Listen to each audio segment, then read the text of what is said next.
한국은 세계가 인정하는 반도체 강국이고 또 세계에서 높은 지식을 갖고 있는 민족 중 하나입니다. 세계적으로도 두각을 나타내는 인물들도 열이 배출하고 있고 현재는 전 세계적으로 한류 붐을 일으켜 예전보다는 국제 위상도 많이 올라간 상황입니다. 또한 한국은 중공업을 포함해 조선 자동차 등 어느 하나 모자랄 것 없는 기술 강국입니다. 하지만 이렇게 변해가고 발전해 나가는 한국이지만 아직 우리나라가 제대로 진입도 못한 시장이 있습니다. 바로 항공기 엔진 분야입니다. 현재 한국은 항공기 엔진을 전량 수입해오고 있고 우리가 진행 중인 DF-21 사업에도 주요 핵심 기술들을 개발하는 노력을 보이고 있지만 엔진만은 예외인데요. 우리의 차기 전투기에는 1990년대에 만든 엔진이 들어가고 있는 심정입니다. 그만큼 한국의 다양한 제조 기술을 보유하고 있더라도 항공기 엔진은 그만큼 개발하기가 어렵기 때문이죠. 다가까운 예로 중국은 우리보다 먼저 제트 엔진 개발 사업에 착수했습니다. 중국은 기술 후발국답게 국가에서 자체적으로 개발을 밀어주고 있음에도 아직까지 제대로 된 군용 제트 엔진을 개발하지 못하고 있는 실정입니다. 1960년대 말 중국이 그간 운용하던 멕시코의 짝퉁인 J6 그리고 맥이 11의 짝퉁 C27을 다른 걸로 바꿔올까 하는 그런 맹랑한 꿈을 꾸고 있던 시기입니다. 당시에 중국은 구소련으로부터 건네받은 19맥이 11 등을 만지작거리면서 자신감이 있었는데요. J6은 중국 자체 내에서 상당한 수준의 개량이 이루어져서 오리지널 멕시코보다 정비성이 좋게 개선했으며 기체의 수명도 상당 부분 개선되었습니다. 특히 제트 같은 경우에는 맥이 11에도 면구리고 초도 생산에 필요한 몇 대문의 부품만을 가지고 거의 맨땅에 헤딩하듯 만들었기 때문에 중국이 이런 자신감을 갖는 것은 어찌 보면 당연했습니다. 이러한 상황에서 중국은 신형 전투기를 개발하겠다는 호기를 부리고 있어는 문제는 바로 엔진이었습니다. 기체를 제작하거나 설계하는 건 상대적으로 엔진 개발보다는 비교적 그렇게 어려운 일은 아니었습니다. 중국 같은 경우에는 소련으로부터 맥 시리즈들의 기술을 받아와서 생산해왔고 또 일부는 자체 기술 개발을 통해서 상당한 결과도 얻었습니다. 그런데 문제는 1세대 또는 그에 준하는 수준의 항공기를 제작해본 경험도 없고 게다가 원천 기술도 아니기 때문에 두어 바퀴 돌고 도로 들어온 소련의 기술을 받아서 만들었던 경험 정도를 가지고 60년대 들어 하루가 다르게 발전하는 항공 분야의 트렌드를 따라가는 건 불가능했습니다. 그래서 중국으로서는 제트 엔진 관련 기술이 없으니 어디에선가 얻어와야 했는데 당시 소련과의 관계가 좋지 않았습니다. 그렇기 때문에 소련에서 얻어오는 건 불가능했고 미국 등 서방 세계는 말도 내지 못하는 상황이었습니다. 국제정세에서는 같은 동맹이라고 하더라도 급격하게 군사력이나 경제력이 커지는 것을 상당히 경계합니다. 여기서 또 재미있는 것은 소련은 물론이고 미국이나 영국 등 서방 세계 역시 중국이 원하는 게 무엇인지 정확하게 알고 있었기 때문에 이러한 민감한 첨단의 기술과 관련해서 이전을 안 해주었는데 마치 입을 맞춘 것처럼 당시 동맹국과 적대국이었던 나라들까지 공조를 하고 있었던 것이죠. 그야말로 이것이 진정한 동서화합이 아닌가 합니다. 반면 국제 상황이 이렇게 돌아가자 중국은 왕따 아닌 왕따가 되어버린 상황에서 하는 수없이 다른 방법을 쓰는데요. 당시 공산국가였던 중국은 미국의 반대편에 서서 일어나는 전쟁이나 분쟁 국가들에게 군수 물자나 보급품을 지원해주는 것이었습니다. 이렇게 중국은 베트남 전쟁, 인도차이나 전쟁 같이 전쟁이 일어나는 곳에서 추락한 미군의 F-4 잔해를 가져올 수 있었습니다. 이때부터 중국은 F-4 팬텀의 J179 엔진을 주의와 역설계를 통해 기술을 습득하기 시작합니다. 미국을 타투하겠다는 일념 하나로 미국의 J170과 똑같은 엔진 연구 개발을 추진합니다. 하지만 제트 엔진을 만드는 것은 생각보다 어려웠는데요. 중국의 제트 엔진 개발 이야기가 나온 게 1964년이고 시제품이 나온 건 1968년입니다.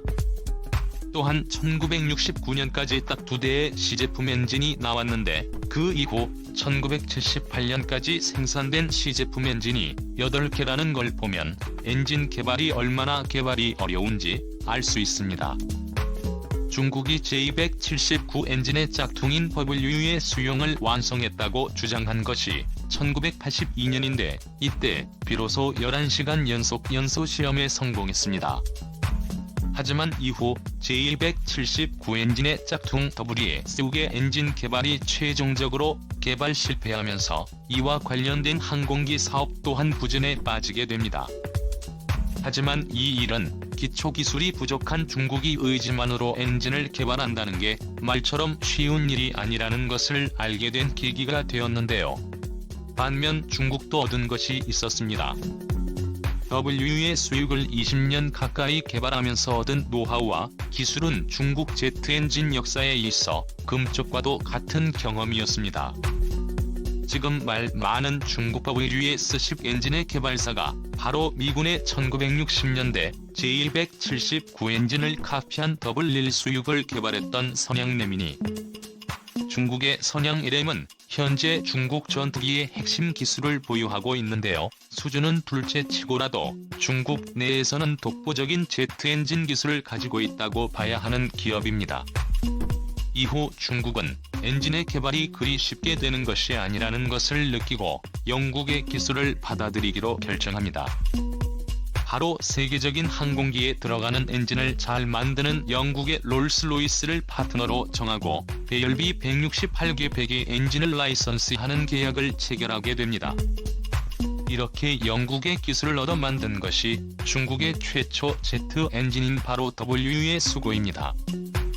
기본적으로 롤스로이스의 엔진은 롤스로이스 터보팬 엔진의 기본기를 닦은 엔진이라 할 수 있습니다.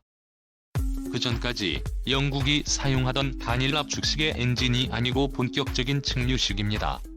즉 독일식의 단단 압축 엔진이고 현대 제트 엔진의 대세인 바이패스 터보팬입니다. 이로써 중국은 수명이 길고 높은 신뢰성을 가진 중간 성능 이상의 좋은 엔진 갖게 된 것입니다. 이처럼 물량을 쏟아부어도 될까 말까는 개발 사업이 항공기 터보 엔진입니다. 그런 터보 엔진을 한국이 개발하고 있는데요. 바로 무인기용 터보팬 엔진 개발을 추진 중인 것입니다. 터보팬 엔진은 터보제트 엔진의 터빈 뒷부분에 다시 터빈을 추가해 추진력을 더 증가하도록 설계된 엔진입니다. 연료 절약과 배기 소음 감소 장거리 비행 등의 장점이 있습니다.